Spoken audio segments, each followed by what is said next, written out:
At the same rate of compound interest, compounded annually becomes 1000 in 4 years and 32400 in 8 years. So how much is that amount? Original amount কত ওটাই জানতে চাওয়া হচ্ছে। ওকে, so first of all কী করবো, original amount যদি মনে করি P, তো এই পি থেকে 4 বছরে কত অ্যামাউন্ট হয়েছে 10800 গিভেন আছে। আবার কি বলেছে, এই যে পি থেকেই এই যে 8 বছর পরে যেটা হয়েছে সেটা কত হয়েছে 32400 রুপিস। এই যে 8 বছর মানে টোটাল কিন্তু এই পি থেকেই 8 বছর, অলরেডি 4 বছর এখানে হয়ে যাচ্ছে এতটা অবধি, তাহলে আর বাকিটা কত, বাকি আছে 4 বছর। তো দেখো দুটোর যেহেতু ডিউরেশন সমান, এটাও 4 এটাও 4, তার মানে কি করবো আমরা, গুণ হবে, মানে এই পি থেকে এটা আসতে যত গুণ, এটা থেকে এটাতে আসতে ঠিক ততটাই গুণ। তাহলে দেখো এই যে 10800 এর সাথে কত গুণ করলে 32400 পাবো, তোমরা বলবে স্যার 3 গুণ করলে হবে, তাহলে পি এর সাথেও 3 গুণ করবো, তবে পি এর মান পেয়ে যাবো সেখান থেকে। তাহলে দেখো পি এর সাথে 3 গুণ করলে পাচ্ছি 10800। সো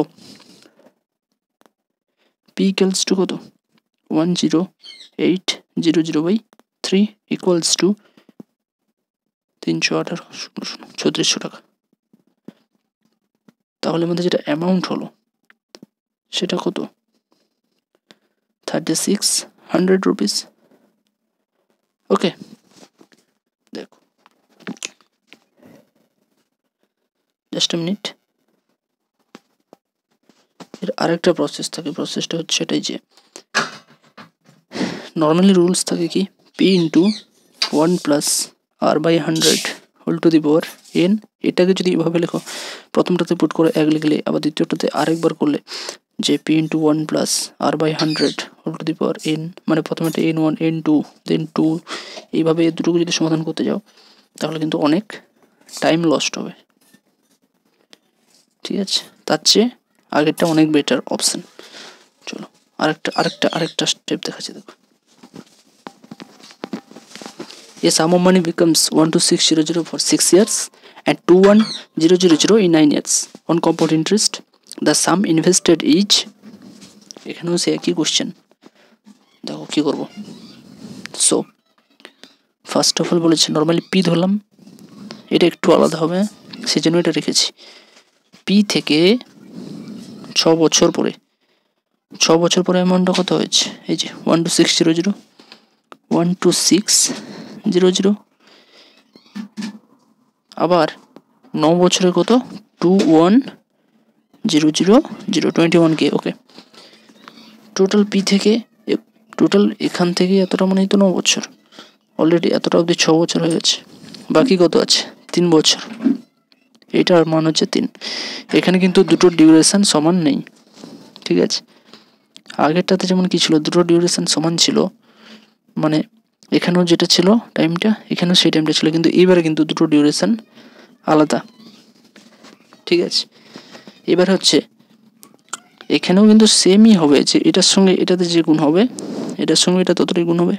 এইবারে দেখো কিন্তু আগেরটা যেহেতু 3 আছে আর এখানে টাইম যেহেতু 6 আছে, তো এখানে যদি x গুণ হয় এখানে কি গুণ হবে x ইন্টু এক্স, এখানে যদি m গুণ হয় এখানে কত গুণ হবে m ইন্টু m, এখানে যদি y গুণ হয় এখানে কত হবে y ইন্টু y, যেহেতু 3-এর 2 গুণ হয় 6।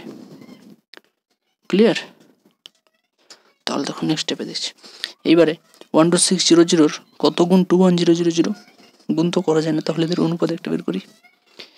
126 শেষে 2 0 কেটে দিলাম আর 210। ওকে, তারপরে তাহলে কত যাচ্ছে 2 6 12 2 3 6 আর 2 কে 2 0 2 5 10। ওকে, আর কততে যাচ্ছে 9 7 9 63 7 15, 3 দিকে 9 3 5 15। ওকে, যেটা এলো 3:5, কত এলো 3:5, এটা মুছছি, 3:5 এসছে তো, দেখো এটা এসছে কত 3, এটা এসছে 5।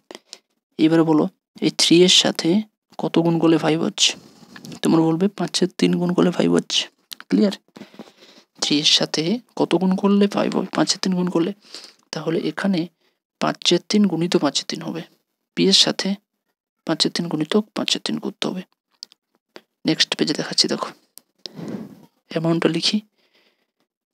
এই যে দেখো, তাহলে পি এর সাথে 5 এর 3 একবার গুণ হবে, আবার একবার 5 এর 3 গুণ হবে, ইকুয়ালস টু এই যে 12600 12600।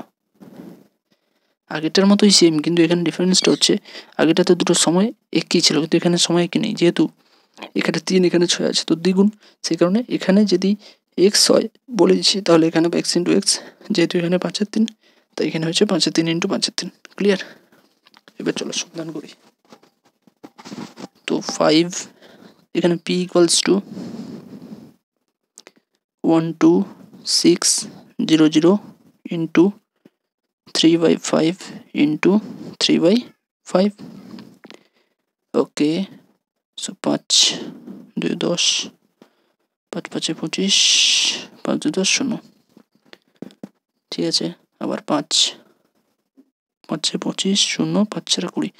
ওকে, সো অ্যান্সার কত হলো? 504 ইন্টু 9 মানে হচ্ছে 9 4 34, 9 0 0 3, 9 5 45, 4536, অ্যান্ড দ্যাটস দ্য অ্যামাউন্ট। অ্যামাউন্টটা কত? 4536 টাকা। ওকে, কতটা ইজি দেখো। ভালো লাগলে অবভিয়াসলি একটা like and subscribe for more information. Okay, এরকম আরও অঙ্ক নিয়ে আসবো।